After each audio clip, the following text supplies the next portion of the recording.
Hello everyone, I'm Neeraj from CLAT Tutor, a Mindtree education initiative. I have 22 plus years of experience as an aptitude trainer and have been mentoring CLAT aspirants since 2008.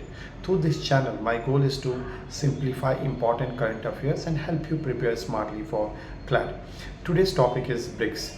Over the last few years, BRICS has become one of the most important international groupings in the world. From expanding its membership to discussing de-dollarization, global trade, and the future of international politics. BRICS has been making headlines, and that is exactly why it is highly relevant for CLAT 2027. In this video, we'll cover the complete history of BRICS, how it evolved from an economic idea into a powerful geopolitical bloc, its major institutions like the New Development Bank (NDB) and the Contingent Reserve Arrangement (CRA). The recent expansion of member countries, India's role as the 2026 BRICS chairs, and the key facts every CLAT aspirant must know. So without wasting any time, let us dive into the fascinating journey of BRICS and understand why it matters for your CLAT preparation. Imagine a world where the rules of global trade, finance, and diplomacy no longer decided only by the United States and Europe. A world where emerging economies like India, China, Brazil, others have an equal voice. This is exactly what BRICS represent today. From just 4 countries in 2001 to one of the world's most powerful geopolitical groupings in 2026, BRICS has transformed global politics. If you're preparing for CLAT 2027, this is one topic you cannot ignore. Because question can be from its history, expansion, institutions, and recent summits. Let us understand BRICS in the simplest way possible. Let us travel back in the year 2001. At that time, an economist named Jim O'Neill, working at Goldman Sachs, published a famous research paper called Building Better Global Economics BRICS. He wasn't creating an international organization. He was simply making an economic prediction. According to him, 4 rapidly growing economies, Brazil, Russia, India, and China, would become the engine of global growth and could overtake many developed Western economies by the year 2050. He called them BRIC, B-R-I-C.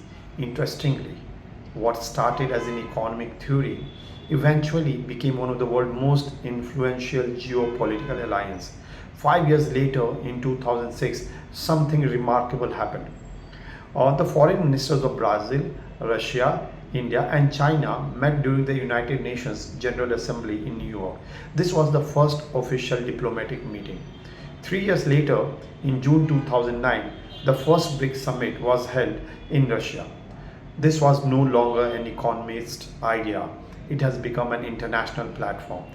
Their common objectives were clear: reform global financial institutions like the IMF and the World Bank, increase the voice of developing nations, promote a more balanced, multipolar world. In the late 2010, South Africa received an invitation to join. When it attended the 2011 summit in Sanya, China, the acronym officially changed from BRIC to BRICS. This was significant because for the first time, Africa became formally represented in the grouping. The 5-member BRICS remained unchanged for more than a decade. Now, the members soon realized something. If they wanted greater influence, they couldn't depend entirely on institutions created after World War II. So, during the 2014 summit in Brazil, BRICS launched one of the biggest achievements, the New Development Bank (NDB). Its purpose was simple: to finance infrastructure and sustainable development projects in emerging economies. Unlike the World Bank, developing countries would have a strong voice. The headquarters of the NDB is located in Shanghai, China. It initially authorized capital was $100 billion US dollar.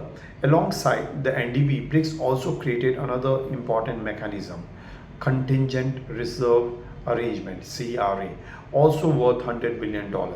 Its purpose was to provide emergency financial assistance whenever member countries face balance of payment or currency crisis.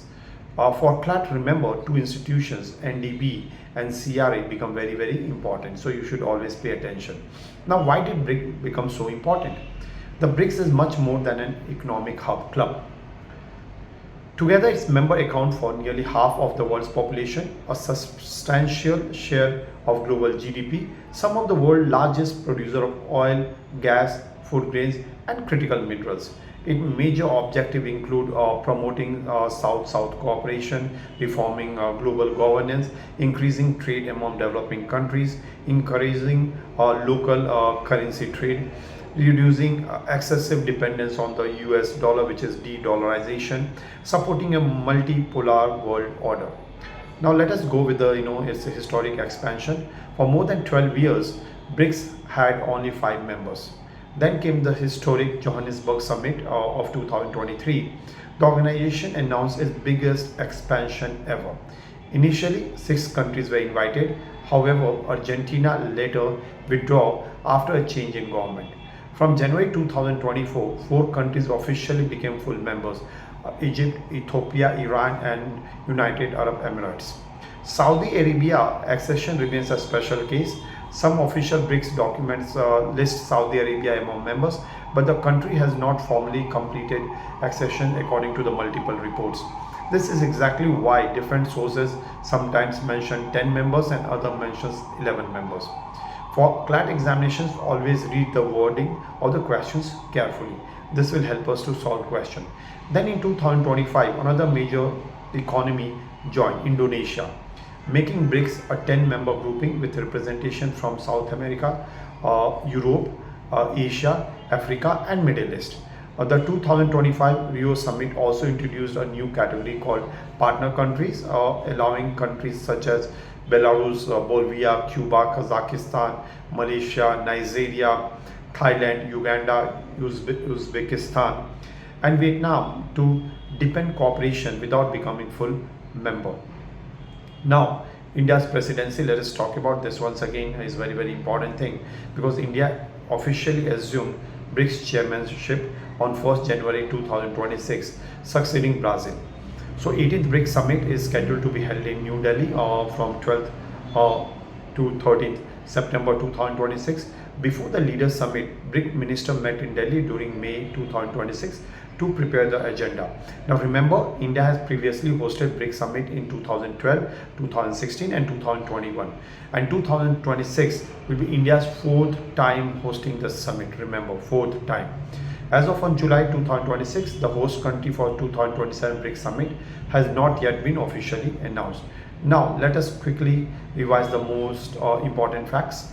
Who coined BRICS? So, Jim O'Neill in 2001. BRIC first summit, it was in Russia. South Africa joined in the year 2011. Headquarters of NDB is Shanghai. Yes.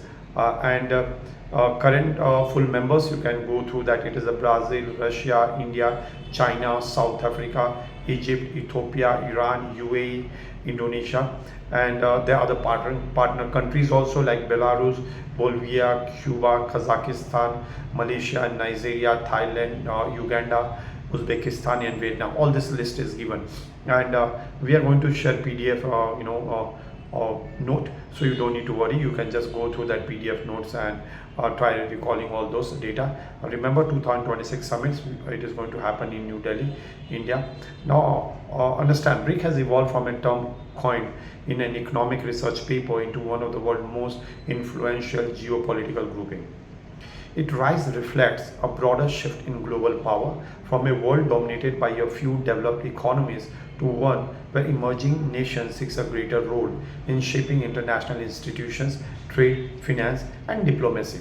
For CLAT aspirants, don't just memorize the name of member countries. Understanding why BRIC was created, how it has evolved, what institution it has built, and why its expansion matters. That conceptual understanding is what helps you to solve passage-based current affairs and legal reasoning questions. If you found this explanation useful, don't forget to like the video, subscribe to CLAT Tutor, and turn on notification.